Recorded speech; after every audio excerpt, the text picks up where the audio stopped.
పోలీసులు మాత్రం చాలా పకడ్బందీగానే కంట్రోల్ చేయడానికి చూశారు. మొదట తాడిపత్రిలో జరిగినటువంటి ఘర్షణలో ఒకళ్ళకొకళ్ళు రెచ్చగొట్టుకునేటటువంటి వ్యవహారాల నుంచి ఎక్కడికెక్కడికో వెళ్ళిపోయినటువంటి వ్యవహారంలో ఓ పక్కన స్థానిక ఎమ్మెల్యే పెద్దారెడ్డిని అవతలకి తీసుకెళ్ళిపోవడం, అట్లాగే జేసీ ప్రభాకర్ రెడ్డిని అవతలకి తీసుకెళ్ళిపోవడం జరిగింది. ఇప్పుడు వాళ్ళు అక్కడి నుంచి జేసీ ప్రభాకర్ రెడ్డిని భారీ భద్రత మధ్య తాడిపత్రిలోని జేసీ దివాకర్ రెడ్డి ఫ్యామిలీ మొత్తాన్ని హైదరాబాద్కి తరలించారు. ఏదైతే ఓ పక్కన కేంద్రంలో కేంద్ర ఎన్నికల సంఘం పిలిచి అడుగుతున్నటువంటి సందర్భంలో ఈలోపు ఈ ప్రక్రియలకు చేపట్టారు.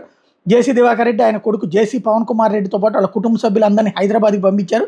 జేసీ ప్రభాకర్ రెడ్డి భార్య సోదరి తీవ్ర అనారోగ్యంతో బాధపడుతున్నటువంటి నేపథ్యంలో ఇది కక్ష సాధింపు అన్నటువంటి కోణంలో ఆగడానికి ప్రయత్నించారు. బట్ పోలీసులు మాత్రం బలవంతంగా పంపించారు.